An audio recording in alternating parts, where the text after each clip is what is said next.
Mm-hmm. Hello. Hello, everyone. Welcome to this very Pink Floyd inspired talk. Thank you for coming. So today I would like to talk about distributed systems. And to get started, I have a little bit of a disclaimer here. So a career in distributed systems is both exhilarating and frustrating. When things work, it's like a symphony. When they don't, it's like an 11th birthday party where half of the kids are on speed. So that's a quote from Jeff Darcy, who was the CloudFS project lead. And I think, having done that for about 10 years now, I would say that pretty much is true. When it works, it's perfect. Everything fails over instantly. And when there is a problem, you can stay awake for long hours trying to figure out what went wrong. A few words about myself. My name is Manuel Bernhardt. I'm an independent consultant helping companies to build reactive systems or to keep them running. So either my clients call me before they start building or they call me with a system in production that's on fire. That's the two kind of things I'm doing. I'm a Lightband consulting and training partner, and what I'm specializing on is Akka Cluster, Akka typed, and streams. And in my free time, I'm a scuba diver. I live in Vienna in Austria. This is not Vienna in Austria. That's not the Danube, even if it's blue. And then enough about me. Let's get started. I know this was just lunch, I think. So here's a motivational quote. Life is a single-player game. You are born alone. You're going to die alone. All of your interpretations are alone. All your memories are alone. You're gone in 3 generations and no one cares. Before you showed up, nobody cared. It's all single player. It's a very nice quote by Naval Ravikant. Are you all motivated now? Did I raise your existential fear a bit? Yeah? Okay. Should I become a motivational speaker? I'm not sure. This is a motivation not for you, but for this talk. Okay, so why do I bring this quote? Well, when we think in terms of clusters and distributed systems, we always sort of have this image of a beautiful cluster. These are Raspberry Pi computers, of course. If you build a production-grade system these days, you're going to deploy it on Raspberry Pis because it will run there. But we see this in this sort of omnipotent view of what the distributed system is. But in reality, if you think about the software that you're writing, the software that you're writing runs on a single node. And what the single node sees from its vantage point is other nodes over the network. And then maybe it doesn't see them because maybe the process on the other node has crashed. Maybe the network link has crashed. Maybe the other computer has crashed. There is no way to tell. The only thing you can be sure of is that there is going to be some, with a certain degree of certainty, at some point there is going to be this kind of view where you don't see the other node, okay? So you can have things that are flaky, you can have things that are there. There is no stable distributed system in that sense. So if you want to build software on top of clusters, there's 3 key issues to take care of. The first one is discovery. Who is there with me on the cluster? There is fault detection. Who is in trouble? Who is flaky? Are they still there? Was it a timeout? Are they back? Was the network gone? And then there is load balancing, because after all, one of the main reasons why you would want to spread out on multiple machines is to be able to handle more load. So the question then is who is free, who has resources, memory, CPU, I/O, disk, whatever, to take up more work. And it turns out that there is a very nice abstraction to sort of take care of these 3 key points, which is the one of group membership. Okay, so the main foundational aspect of building clusters is answering the problem of having a group membership so that there is the illusion that everybody is in the same group on the same machine. And in order to implement group membership, you need 3 things. The first one is failure detection. So, as the name says, what member is in trouble. There's dissemination. How are we going to spread around information as to who else is in the cluster, who is joining, who is leaving, etc. And then there's the third one of reaching consensus on these different worldviews. How to agree that this is the reality, even though we run on different machines at different times, this is our reality. How do we build a consensus on this? So our first one is going to be failure detection. Who knows what this album is? Any hardcore Pink Floyd fans there? Wish You Were Here, yes. Wish You Were Here, 75. So failure detection, for some reason I have this irrational, I don't know, fascination about failure detectors, so I tend to keep up to date quite a bit about this and read a lot of papers because I really like this topic. So let's talk about, generally speaking, key properties of failure detectors. There's two main key properties. The first one is completeness. So if a node crashes, all the other nodes should know about that. They should get to know about that. There isn't any other member that doesn't know that this node is gone. That's completeness. The second one is accuracy. So there shouldn't be any false positives. There shouldn't be any healthy process suspected of having crashed. So if they're healthy, sort of. There shouldn't be this, hey, you're not there, but in fact the node was there. So these are two key properties of failure detectors. Also relevant in practice are things like speed and network message load. They tend to become quite important in systems with a high throughput. And that's where a lot of research is done, is how to get all of these four things under and get the best out of it. It turns out that in distributed systems, we can't prove that things are possible, but we can prove that they are impossible. So there is many so-called impossibility results. One of them is that it is impossible for a failure detector algorithm to deterministically achieve both completeness and accuracy over an asynchronous and reliable network.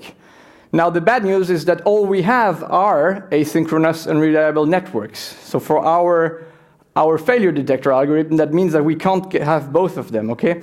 We have to make trade-offs, and there's trade-offs in terms of completeness. We talk about strong to weak completeness, where either all or some of the non-faulty members detect a crash. And we also talk about strong to weak accuracy, where there are no false positives or some false positives. Now, in practice, most, if not all systems out there, they prefer strong completeness with some kind of weaker form of accuracy. Doesn't mean that it has to be a very weak accuracy. It just means that there will be some false positives at some point during the detection process, and based on that, there will be trade-offs to be made. Now, there's two ways in which you can do failure detection. The first one is to rely on heartbeats. So every node sends out heartbeat signals to other nodes, and when they stop receiving, when observing node stops receiving the heartbeat, it can start suspecting the node under observation to having crashed. And then there is another one, which is a simple ping pong. So I ping you, you respond. If you don't respond within a certain delay, I suspect you of having crashed. These are two strategies. So now let's talk about a few of these things, because that was the sort of abstract definition. Now let's talk about failure detectors. And the first one we're going to talk about is the Phi adaptive accrual failure detector, which has a very nice name. It was first sort of really made popular by Cassandra, who is using it. And what the Phi accrual failure detector introduced is brought this notion of adaptive, of accrual failure detection. There were many adaptive failure detectors before that, but this one is accrual. So what does accrual mean? Instead of having this binary view of the world, you're either offline or you're online, the accrual ones, they introduce a suspicion value called phi. So basically, you say there is this probability of 80% that this node is healthy, or there's a probability of 90% that they have crashed, either way you look at it. So, for example, you could think of, let's say you have a setup where you have master nodes and worker nodes. And then with the accuracy, you could say that if my suspicion value is larger than 8, that doesn't sound very good, so I'm going to stop sending new work to this node. When it's larger than 10, I'll start to take the task that I gave to this worker node and give it to other nodes, because I'm kind of counting on that node tripping over, and then when it's larger to 12, I know that that the node is gone, so I'm removing it out of my membership ring, out of my list of nodes that I'm working with. And then here, basically, on this graph that you see here, you see that depending on the threshold you take, you will have a smaller or larger mistake rate. Also, interestingly enough, there is an inverse curve that shows that depending on the threshold value you take, the detection speed is going to be faster or slower. So there is no perfect world. You will have to make if you go for a faster detection time, you have a higher chance of making a mistake, and vice versa. So then there is this new adaptive accrual failure detector, which also has a nice name, new adaptive accrual failure detector. So it's implemented in a much simpler way than Phi. It still provides the same or even slightly better results than Phi, but it's a lot easier to implement, to calculate.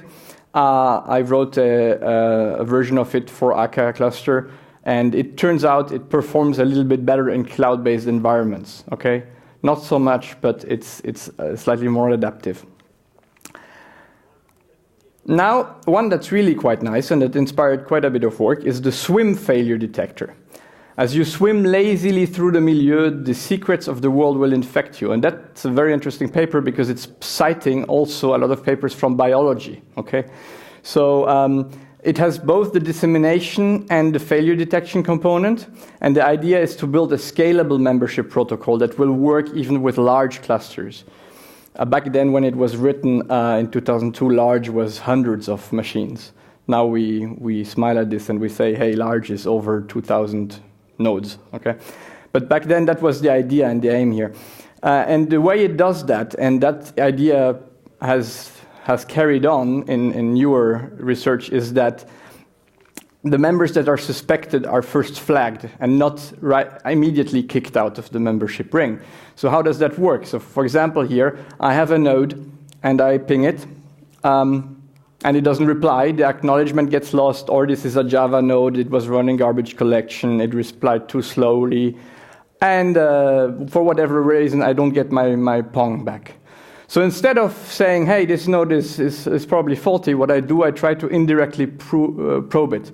So I'm sending a ping request to other nodes around it at random, who then try to reach that node, and maybe they manage, and then there is a reply to one of the nodes that issued the ping request, and then I can go back to my initial node and say, hey, that guy is not, that guy is still alive, you don't remove it.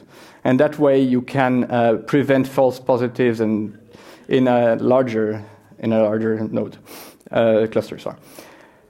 And then when this paper was, so as I said, 2002, when that was implemented a few years back by HashiCorp, you know, the people that do Terraform, Nomad, things like this. So they were looking for a membership sort of basis platform for their cluster-based product.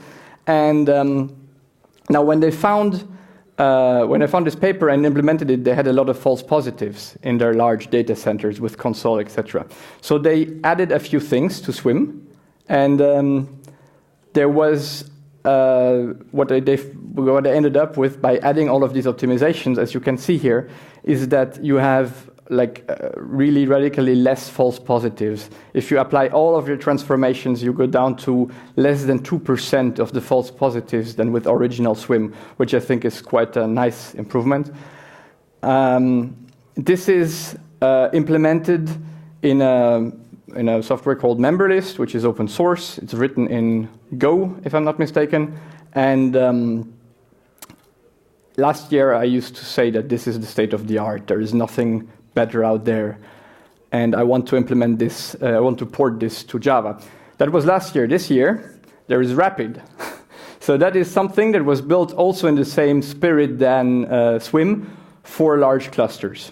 So there was work done by VMware Research and friends, and what it does is that it uses fastpaxes to reach consensus on the suspected processes.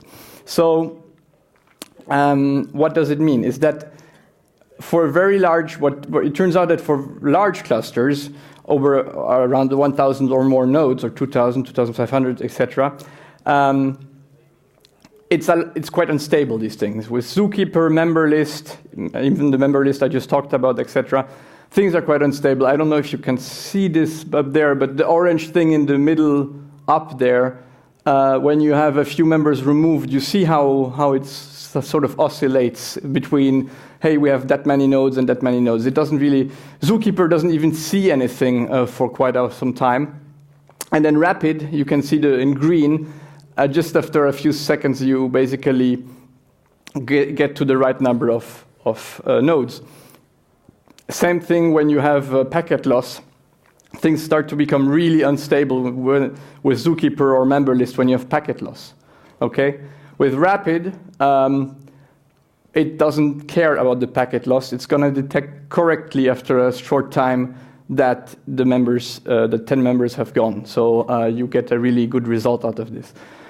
And so now this is state of the art, and the good news is that there is an open source Java implementation. And so I think if you want to build big clusters, that's the foundation to go with. Yeah. And if I find the time, I want to build that into Akka Cluster. But I keep on saying that if I find some time, but time never comes somehow. Now, let's talk about dissemination. Does anyone know what this album is? I'm not going to continue talking unless someone... No. Anyone? Come on. No? Okay, so that's Pulse 95 for dissemination, because we're pulsing information out to our cluster. So how do we communicate changes in a cluster? Members joining, members leaving, members failing. How do we propagate things around? Now, you would think that with IPv6 and with networks having been around for a long time, well, we're going to just broadcast them using, or multicast them. And to which I have a few tweets to show here. Camille Fournier saying that, just saw the phrase multicast support and a chill went down my spine. Or, here a bit more serious, the almost uniform inability to support multicast on today's networks is such a humiliating defeat for distributed systems. I just had this conversation today at Uber. It turns out that whilst multicast is a very nice thing that I think we learn in university, that's one of the modes in which networks can operate. In the real world, if you go to your data center people in your company and tell them, I want UDP multicast, they will tell you no. It's really hard to get support for that. It's sort of the exception to the rule to have multicast. And even if you get to have multicast support in your network environment, there is still a bit of work to do. There is this 50 or 60 page report by Xavier Defago et al. On total order broadcast and multicast algorithms. And it turns out we're still not there. It's still sort of hard. So what do we do instead? Anyone remember Napster? Anyone used Napster here? Yeah? Yeah, that worked really well right now. For legal things, of course, only. So Napster and all of these, Kazaa and so on, they popularized the notion of peer-to-peer protocols, okay? They really perfected that.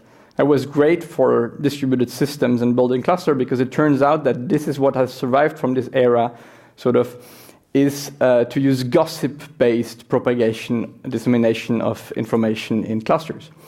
So here we use random gossip, which is really one of the most popular ones.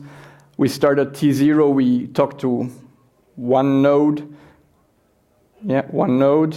At T2, the two nodes gossip to two other nodes at random. At T3, we have covered the whole cluster. So that goes really fast, and it turns out this is one of the most popular approaches. There is different gossip styles. Like there's round-robin gossip, where you will go and you try to do this in an ordered fashion. There is binary round-robin, where you go and you do it a bit faster. There is round-robin with sequence checks. For some reason, these three things never picked up. People stuck to random gossip. And then there is another sort of approach, which is quite popular and gets a bit more popular again these days, is to piggyback on another protocol. So you gossip, instead of having your dedicated gossip messages that take your bandwidth from your network, what you do is you already have some messages, like in Swim what they have is you have these ping and ACK and ping rec messages, and you're going to take the frame, the packet on which you're sending this message, and also put a bit of gossip information there, fragmented, whatever fits on the gossip. Akka Cluster does the same with the distributed data module. Just add a bit of things on there and don't waste the message the packet that you just sent over the wire. So optimize that, and that's how you can optimize things. But then what do we even gossip about? What's the interesting thing to talk about? Well, let's imagine I have a node A, and I have a table on node A on which I record when I have seen, how many seconds ago I have seen another node alive. So A has seen A 0 seconds ago, obviously, because it's A. It has seen B 1 second ago, and it has seen C 3 seconds ago. On node B, B has seen A 3 seconds ago, it has seen B 0 seconds ago because it's B, and then it has seen C 1 second ago. Now, if A and B exchange gossips and merge these tables, what they get is A and B have seen each other 0 seconds ago, they just talked to one another, and the consensus is that they have seen C 1 second ago because B saw C. And this is how you can implement a gossip-based failure detector. Because you can say, if any node here has not been seen for 5 seconds or something, I'm going to remove them from my membership list. And all I have to do is random gossip. Okay? I don't need any sort of special kind of... My consensus happens because of this merging, because I have a monotonic merge function where I just say I take the minimum of whatever I see, and that's it. So there is a few things you can do if you want to optimize your gossip. So in Akka Cluster, for example, when you start up, especially, or when there was a network partition, you will gossip with a higher probability to nodes that have not already seen a specific version of a gossip. There's a way to keep track of this. It also speeds up gossip when less than half of the members have seen the latest gossip. So it says, hey, maybe I'm starting up or something, so let's get a bit faster, go a bit faster, and then I can slow down again when my gossip has propagated, when everybody has reached consensus, has converged on one version of the reality. And then in Lifeguard, there is an anti-entropy mechanism, because Lifeguard uses UDP, and then sometimes things get lost. So sometimes what nodes do is they do a full sync with a node at random, and then, especially after you have a network partition, you want to reach convergence again. This is a very good way to reduce the overall entropy. There is many more, but then I could go on and on about this for some time. Instead of that, I'll let you ask what this album is.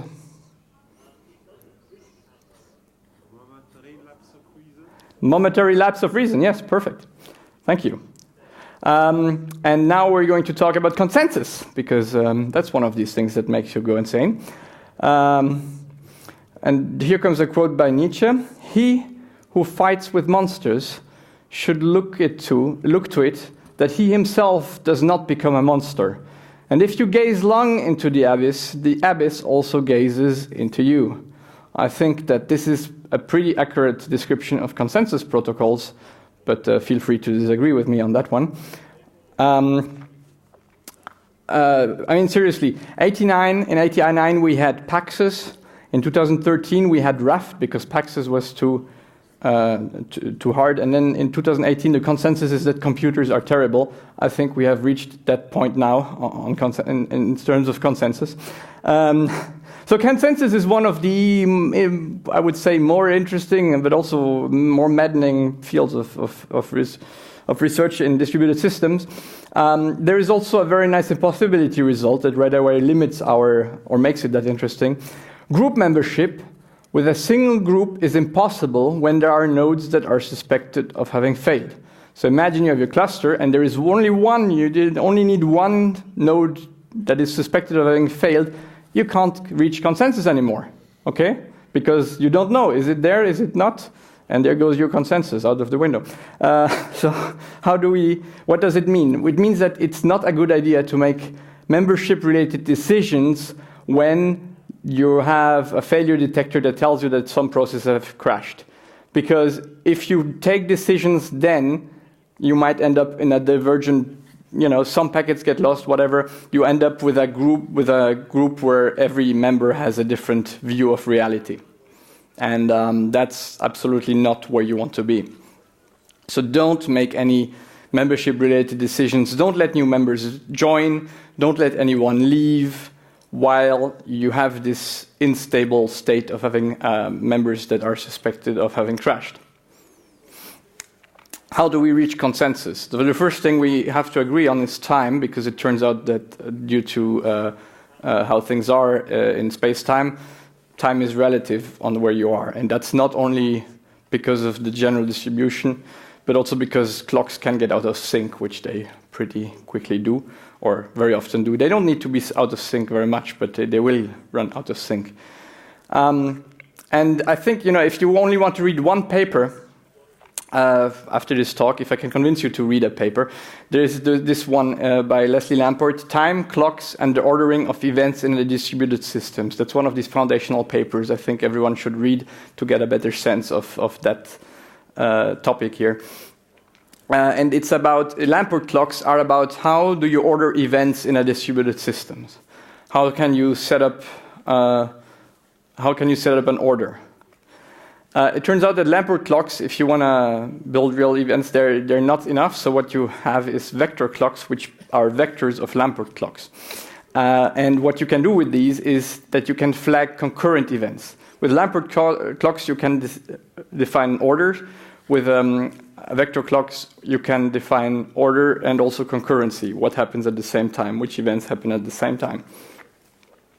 And then it turns out that there is this sort of misunderstanding. There is version vectors and dotted version vectors, which are pretty much very similar to vector clocks, but they're different because it's a semantic difference. Version vectors, what they want to do is the semantic is on the versioning. So if you have conflicts in versions, and for example, you have replica sets and replicas, and there's version conflicts, whereas vector clocks, they're based on the concurrency of events. So it's slightly different semantics, but they look very similar in practice. So there is a nice blog post about version vectors are not vector clocks, and it shows this fine difference.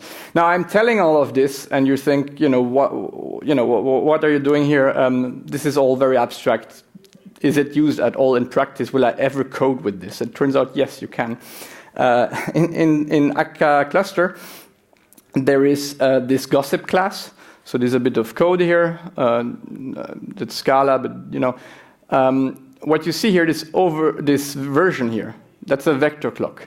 So the version of the gossip message is versioned with a vector clock, and that way you can define, while this gossip is propagated around, even if it's propagated through different nodes, etc., what you can get to is detect, is this the same gossip? Is it a more recent one? Is it the same, but is it the same version, but is it different? And then I have a conflict, and I have to think about what to do. I have to merge it. So yes, absolutely. This is used in practice, and it's pretty much used in every distributed system, every distributed database, anything that's distributed. You can be sure that there is some of these mechanisms in there. Now, if we get one step further, what we really want is replicated state machines to actually get to implement real general-purpose software. And on the topic of state machines, Pete Ford says that any sufficiently complicated model class contains an ad hoc, informally specified, bug-ridden, slow implementation of half a state machine. And state machines are regaining a popularity these days, I think, but really when you work in distributed systems, state machines are really your friend, because you can't afford to have something that is hard to understand where you don't when the domain is complex enough. You want a state machine to show you, okay, when this happens, when this event comes in this state, then I move to that state, with etc., etc. So they're really very powerful concepts. How do replicated state machines work? Well, the idea here is that I have a client and 3 servers, and I'm going to wait for this to start again.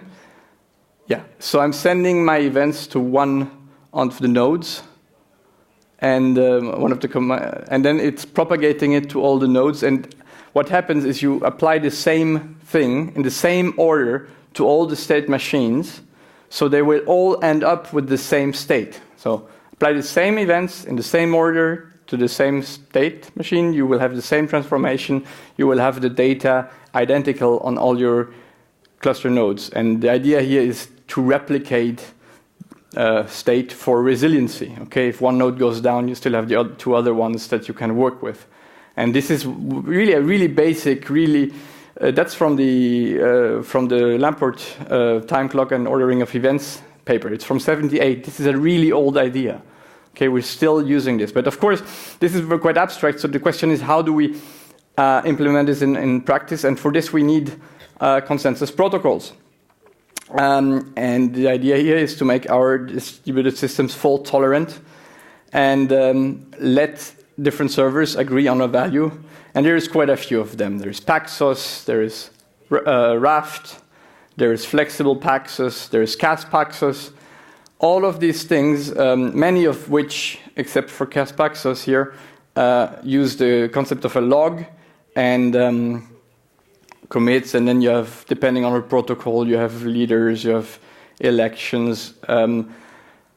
Lamport wrote Paxos in '98, and then people didn't understand it, so he published Paxos Made Simple in 2001. And then 12 years, or even 13 years later, the Raft paper came out, which is titled In Search of an Understandable Consensus Algorithm.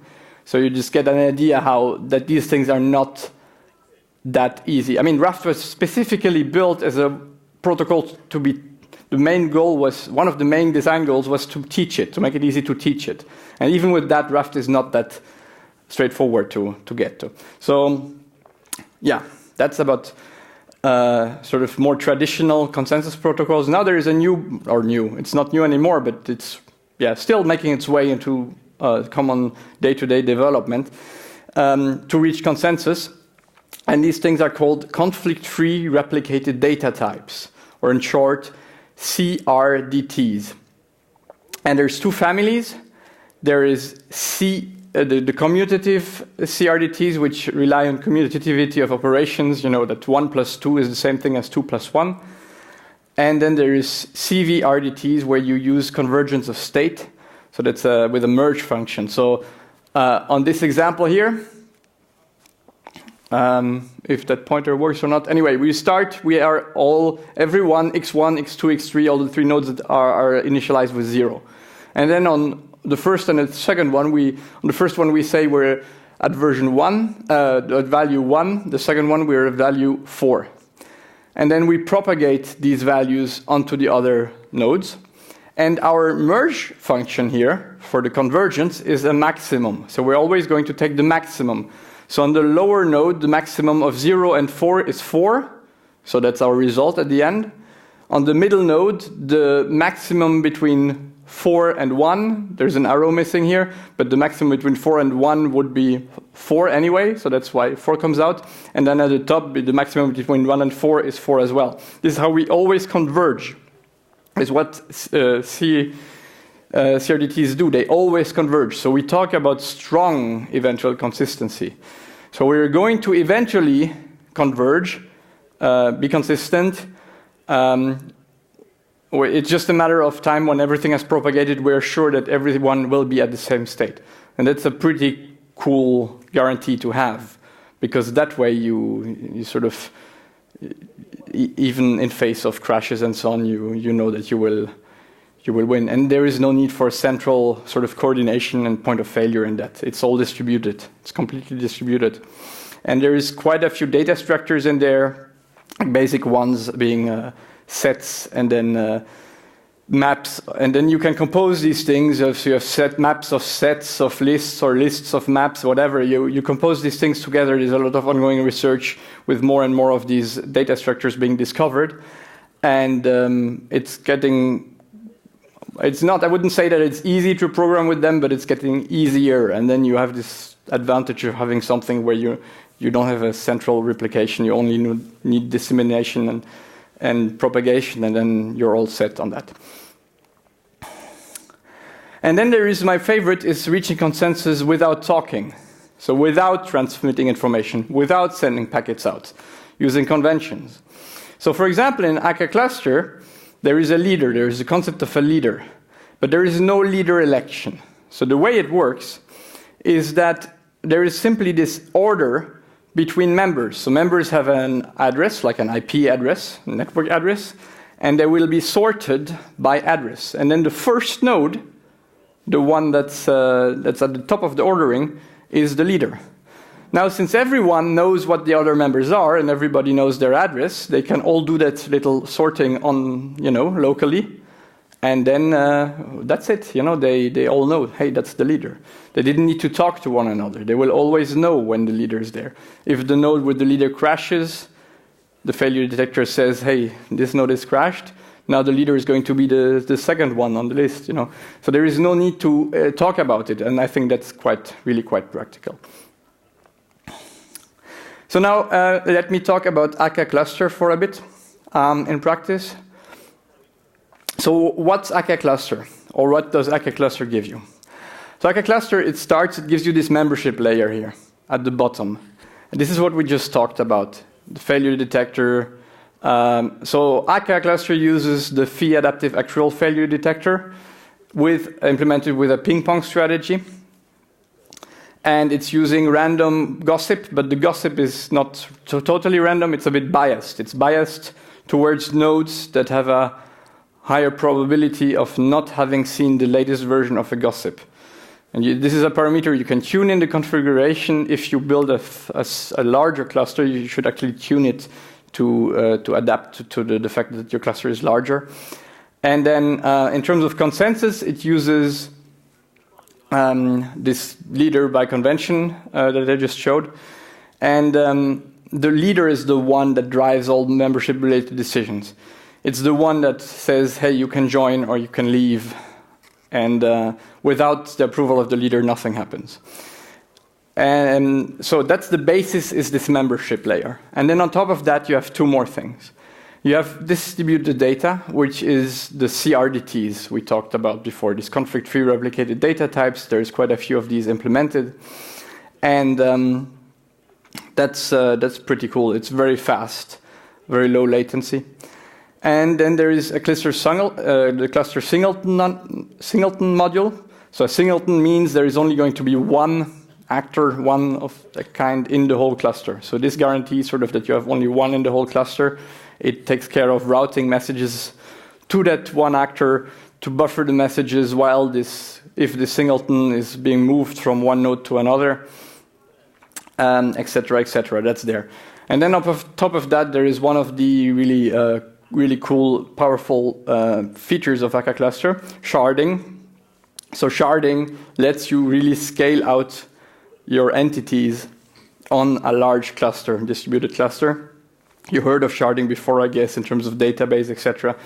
Another thing with Akka Cluster and sharding is that you have all of this state in memory, accessible in memory. So really fast. If you think in terms of latencies, you don't have to do a round trip to a database or something. You have all of this available in memory in your system. You can make these entities persistent with event sourcing by writing them down, but still having everything there. And that way you can build systems that are really, really fast, really low latencies, and can really scale well to orders of magnitude. That's pretty cool. So on top of that, you can build your application.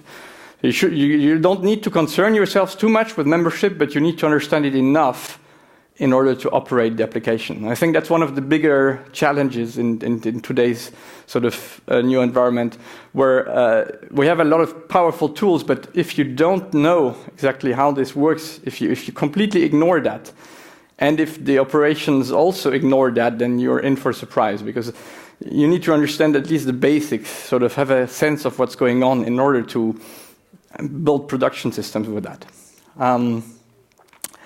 So talking about Akka Cluster now again, there is this whole path of statuses, this is what basically a cluster, a node going through the cluster can do. So the happy path is that on the top here, the node will join the cluster, so it's in joining mode. Then the leader will say, yeah, you're okay, you can join us, then you're up. Depending on what the leader says, it can also say, hey, you're weakly up.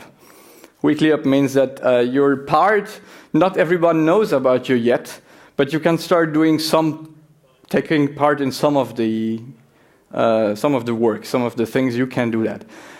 And then eventually it's going to be moved to up. And then it wants to leave, so it's asking the leader, and then it's in this leaving state, and then the leader says, yeah, you can go. It's in exiting, and then the leader also says, you can now, you're now removed. Okay, that's the happy path. This is what you sort of want in sort of this fairyland. And then reality is the sad path, where at some point when the node is up, the failure detector here will say, uh-oh, this guy's in trouble. I don't know what's going on. And that's not a real state, but it's a pseudo state of being unreachable. And if you stay there, after a while, what might happen to you is that you are going to go down, to be downed, and then removed from the cluster. Now there is one thing here, maybe you noticed that, is there is nothing on this arrow between unreachable and down. There is no failure detector, there is no leader. And the reason for that is that this is a process that has to be taken care of with some care. So either you do that on your own, manually, but then you have to stay up all night monitoring the cluster, that's not very fun. Or you have a set of algorithms called, they're referred to as split brain resolution, but that's maybe not the most accurate name. I mean, the split brain refers to the fact that if you do something stupid here, you could end up with two separate islands. Two clusters that think that the other side has died, and then they all live happily together, but they have a split brain where this part can't see the other part, and your data is diverging, and you're in for a big mess. I've seen that in practice happening with real data, and you have to sort of stitch the data together. It's not pretty. So there is sort of this set of split brain algorithms, but it's really there could be maybe a better name for what this process really does. Anyhow, so that's sort of what I wanted to say about Akka Cluster, and a little sort of ending note here before we have some time left for the questions is, now I've been around distributed systems for a while now, and what I see is we have all these technologies. We have Akka, we have Cassandra, we have Kafka, we have with Zookeeper in it, we have Console or whatever. You know, all of this is moving more and more towards having all of these different things running on nodes. They do all, they're located maybe on the same rack, on the same server even, or in the same rack. But all these processes, they keep on talking to one another. Who is out there, you know? Are you still here? Can you hear me? All of these things have their own gossip, their own dissemination, their own strategies, their own failure detector. All of these packets going back and forth in the data center. And in my opinion, this is a terrible waste. And especially if we consider a bit what's going on, and you know, this has become more and more a topic recently in the news, but it's nothing new if you start looking at this and you have the years down there. It's a process that, you know, partly will leave us in a bad shape. And if you're still skeptical at this point, I don't know. This was not even 200 years. This is really something that happened. So one of the things I keep to think about when I'm doing some work is, you know, how can we make it more efficient, make it less wasteful? In my opinion, this membership problem should be something that's provided at the operating system level. That's something that should be a service, like a Linux service that you sort of just go to and ask, where are my services remotely? Has someone failed, etc., etc. This shouldn't be something that everyone does for their own. There should be some sort of standard on it, like DNS or something. Okay, but that's just my opinion. I think time is slowly up, but we have some time for questions anyway. If you want to find more about on this sort of topics or Akka in general, there is a place where I write some articles on it. These were the papers that were harmed while writing this talk, but you can look them up. And yeah, I would be happy if anyone has some questions.